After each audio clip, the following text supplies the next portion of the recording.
आप की थाना रानीगंज की एक ऐसा मामला आपको दिखाते हैं जो कि समाज पर असर पड़ने वाला मामला है, जो कि असलम नाम के व्यक्ति से गांव के ही लोग एक व्यक्ति द्वारा अवैध वसूली की जाती है।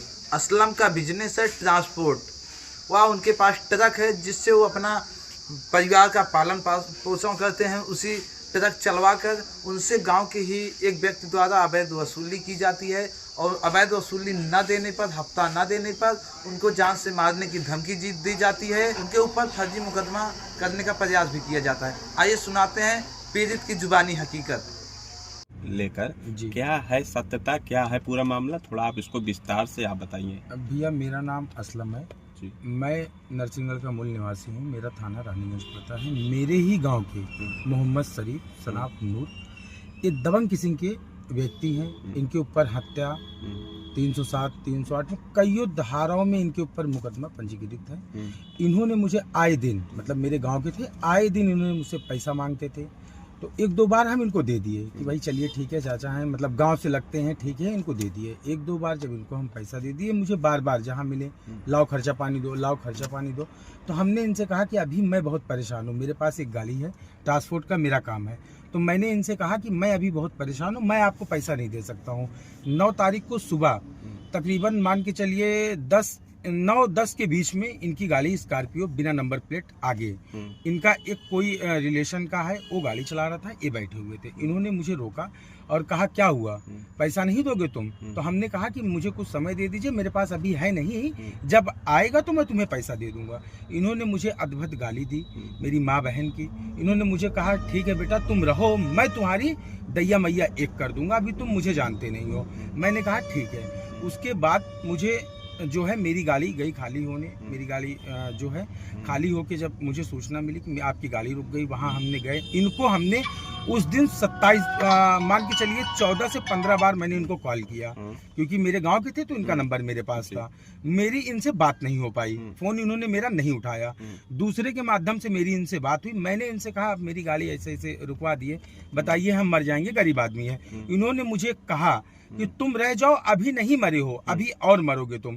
तो मुझे जो है सूचना ये प्राप्त हुई कि इन्होंने मेरे खिलाफ चौकी वहाँ रामफल किनारी चौकी में एक एप्लीकेशन दिए, प्रयागराज मऊआ प्रयागराज में इन्होंने एक एप्लीकेशन दिया, जिसमें इन्होंने ये दिखाया कि मैं और मेरे मतलब गांव से लगा हुआ ग्राम सभा से तौकलपुर पड़ता है, वहाँ के 4-5 लोगों का इन्होंने नाम दिया कि इनके साथ मैं मिल के मैं इनको जो है पिस्टल लगा के पैसा छीन लिया, ये कर लिया।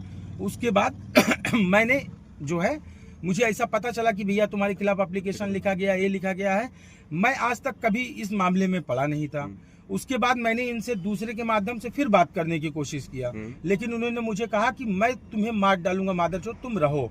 और इनका काम है आए दिन किसी ना किसी को ये मारते रहते हैं, जैसे बस वाले को और गाड़ी वालों को। मतलब इनका काम ही है कि बस गाड़ी वालों को मारे और बस वालों को मारे। बस इनका मान के चलिए। आपसे जो पैसा मांग रहे थे, पैसा किस लिए मांग रहे थे? पैसा मतलब ऐसे कि खर्चा बर्चा दो। अब बताइए, आप बताइए कि हम कहाँ से दें पैसा, कहाँ से दें? जबरन पैसा दे, जबरन पैसा ये मांगते रहते हैं। इनके खिलाफ गंभीर धाराओं में इनके खिलाफ गंभीर धाराओं में मुकदमा है, जो मेरे पास इसका मतलब प्रूफ है।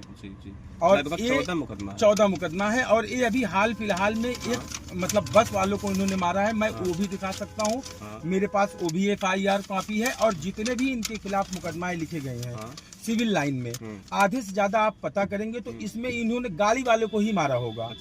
मतलब ये इतना जान लीजिए कि बाबा की सरकार है। मुझे पूरा बाबा की सरकार पे भरोसा है कि मेरे साथ न्याय होगा, और कानून व्यवस्था पे मुझे पूरा भरोसा है कि इनके साथ अगर मैं गलत हूं तो मेरे साथ कठोर कार्रवाई की जाए, अगर मैं सत्य हूं तो मुझे बाबा से, बाबा की सरकार से और अपने कानून से और कानून व्यवस्था पे पूरा भरोसा है कि मेरे साथ पूरी न्याय होगी।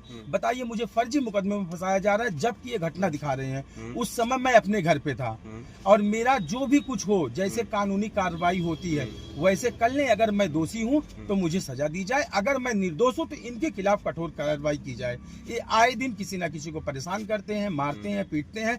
ये हत्या से लेके 302 से लेके 307, 308 में कई धाराओं में SC ST, मतलब ये सिर्फ गरीबों को सताते हैं। इस बाबा बाबा की सरकार में बताइए क्या हमें जीने का हक नहीं है? बिल्कुल हाँ? बिल्कुल बिल्कुल। इनके पास गाड़ी है, इनके पास मान के चलिए सिविल लाइन में कम से कम 50 लड़के रहते हैं, रोज इनके साथ बैठते हैं, अवैध वसूली करते हैं, अवैध वसूली करते हैं। इनका कहना है कि मुझे पैसा चाहिए, यही बिजनेस बना के रखे हैं। अब इतना आप मान के चलिए भैया, आप खुद देख लीजिए, कानून उसको देखेगी और इनका वो होगा तो खुद ही दूध का दूध पानी का पानी हो जाएगा कि ये क्या है। ये प्रतापगढ़ जिले कौन से थाने का मामला है, कौन से गांव का मामला है? देखिए ये मेरे ही गांव के मूल निवासी ये भी हैं जी।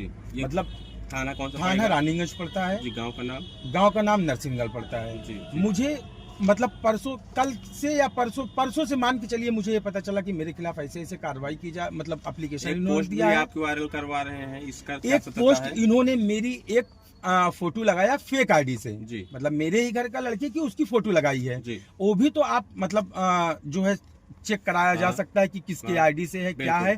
मुझे मतलब बदनाम करने के लिए बीजेपी सरकार को, बाबा की सरकार को इन्होंने गलत टिप्पणी किया, जो कि हम सरकार को दिल से रिस्पेक्ट करते हैं, मतलब दिल से रिक्वेस्ट करते हैं। इनका कहना ये है कि तुम ऐसे हो, मैं कोई भी दल के साथ नहीं हूँ, जो दल सही काम करता है मैं उसके साथ हूँ। इस बाबा की सरकार में सिर्फ गुंडे के ऊपर जो गलत थे उनके ऊपर कार्रवाई हुई है। इस सरकार से अच्छी ना कोई सरकार थी, ना कोई सरकार आ सकती है।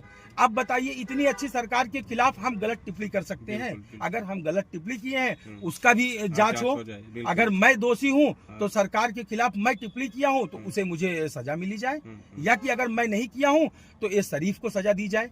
ये आए दिन मुझे कहीं ना कहीं परेशान करते रहते हैं। इनका काम ही है किसी को मारना, पीटना, हाथ गोड़ तोड़ देना।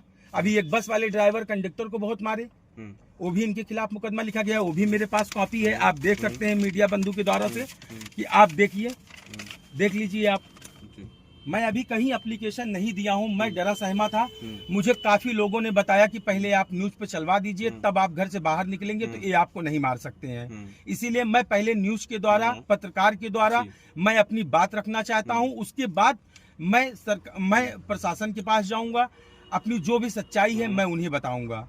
मेरा सिर्फ इतनी मांग है आप भाइयों से और सरकार से, प्रशासन से, कि मुझे इनसे बचाया जाए और मेरी सुनवाई हो। अगर मैं कहीं से गलत हूं तो मेरे खिलाफ कठोर से कठोर कार्रवाई की जाए। अब अगर शरीफ गलत है तो शरीफ के खिलाफ कठोर से कठोर कार्रवाई की जाए। मैं इनके पास गाड़ी पकड़वाए तो मैंने इनके पास 24-25 बार फोन लगाया है, वो भी मेरे पास रिकॉर्ड रखा हुआ है, और इन्होंने मेरा एक भी फोन नहीं उठाया है।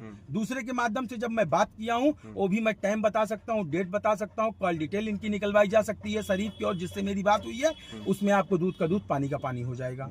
यहाँ मेरी गाड़ी देलूपुर में खड़ी थी, यहाँ बालू का काम करते हैं हम, मतलब बालू का व्यवसाय करते हैं।